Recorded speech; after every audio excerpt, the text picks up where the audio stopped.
Vamos lá então, agora são 9 horas e 52 minutos, a gente vai conversar com o Vinícius Segala, jornalista do site Diário do Centro do Mundo, DCM. Tudo bem, Vinícius? Bom dia, bem-vindo ao ECL. Bom dia, bom dia. Prazer estar aqui. Muito obrigado pelo convite. Importantíssima a sua vinda aqui hoje, porque ontem a gente mostrou aqui no N1 aquele jantar que o empresário Luciano Hang ofereceu em Santa Catarina, tendo como convidados juízes e desembargadores que julgam alguns de seus processos e também contra a sua rede de lojas, né, a Avan. Vocês viram, né? A gente tem a foto, não sei se puder publicar, colocar aqui de novo pra gente a foto, um jantar com muita gente. E aí, o Vinícius, quem publicou essa história, então ele vem aqui para contar um pouco mais de detalhes pra gente. E a gente queria entender, Vinícius, se você puder explicar um pouco, se vocês chegaram a procurar o Tribunal de Justiça de Santa Catarina, que diz que não se manifestaria, né, sobre a conduta dos magistrados fora do âmbito institucional. Queria que você contasse um pouco como é que foi a apuração, o que mais de novidade você tem para trazer pra gente sobre esse caso. Sim, a gente procurou o Tribunal de Santa Catarina desde começo da manhã de ontem e de anteontem, e eles só nos responderam ontem no fim da tarde, né? Do meio para o fim da tarde, essa resposta um tanto quanto protocolar, dizendo que até pela Constituição Federal eles estão de mãos atadas, né? Nada podem fazer com a agenda de compromissos de seus magistrados dos horários de trabalho deles no tribunal, né? Também procuramos os magistrados, né?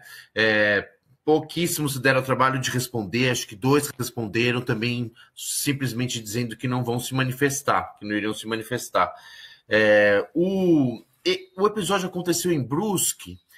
Essa casa que a gente está vendo é em Brusque. Isso aí é uma casa histórica na cidade de Brusque, que faz acho que um pouco mais de um ano foi adquirida pelo Luciano Hang, e ele a reformou. Era uma antiga sede de uma fábrica de lá, me parece, e ele a reformou, deu o nome de Casa Renault, uma coisa assim, e agora faz uso dela como se tivesse dado um presente para a cidade, mas ela é uma casa, uma propriedade privada do Luciano Hang, que está ali valorizando na casa. E ele chegou até, depois a Folha de São Paulo até fez uma reportagem e falou: mas foi na Casa Renault, não foi na minha casa, a Casa Renault nada mais é do que uma casa dele, como existia a Casa da Dinda, uma casa de uma pessoa, mas é uma casa que tem nome, mas é uma propriedade particular do Luciano Hang, e conosco ele não falou. Então, a nossa apuração foi, a gente, na medida que recebemos a foto da nossa fonte, comecei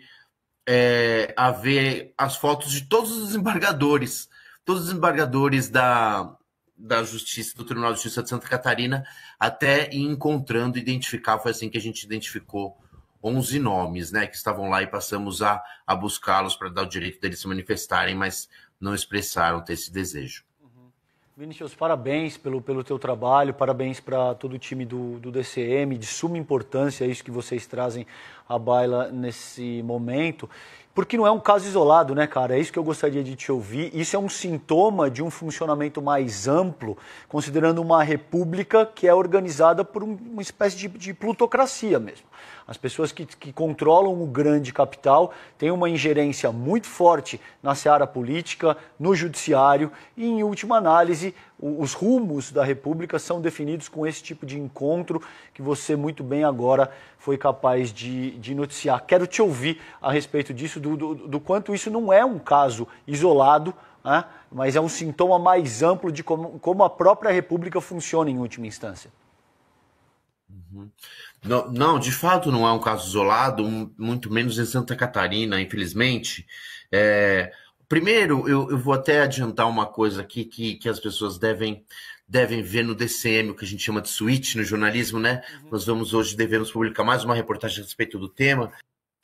Nesse jantar, presentes além dos magistrados, outros empresários convidados pelo Luciano Hang. Então, não estava só ele ali com os magistrados, ele e uma equipe de empresários parceiros, tendo esse convívio íntimo e um pouco Eu devo dizer promíscuo, porque os magistrados estavam ali, afinal de contas, como comensais de uma mesa a convite desses empresários que eles julgam, né? Eles estavam comendo e bebendo de graça nas contas do Luciano Hang, a verdade é essa, né? Junto com outros empresários. Então, eu acho que até isso já prova que não a coisa ela é mais ampla do que o âmbito do Luciano Hang. Sabe, quando houve os acampamentos em frente a quartéis militares, no município de Itajaí, eles ficaram, que é em Santa Catarina, eles no litoral catarinense, ali próximo a Blumenau, no Vale do Rio Itajaí, né?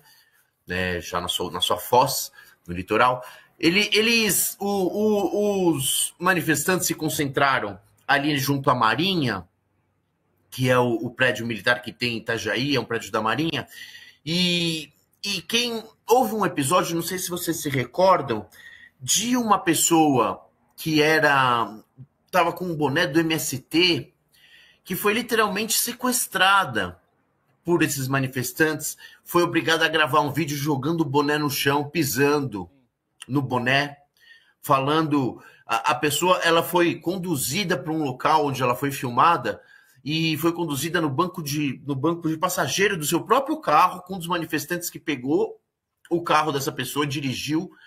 E aí ela foi submetida a essa espécie de cárcere privado onde foi filmado obrigando a pisar no boné. Ela fez isso, depois de horas e horas ela foi liberada, assustadíssima. Essa pessoa deixou a cidade.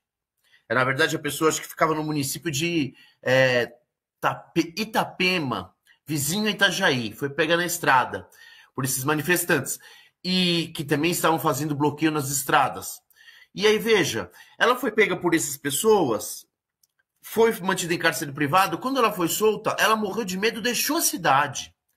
E foi para uma cidade de paradeiro desconhecido. Não contou para ninguém porque ela estava com medo. A pessoa ficou com medo. E aí, por meio de um advogado, ela foi à justiça. Foi à justiça. O caso foi julgado, ela pediu a prisão preventiva dessas pessoas. Tinha vídeo das pessoas que mantiveram sob cárcere privado.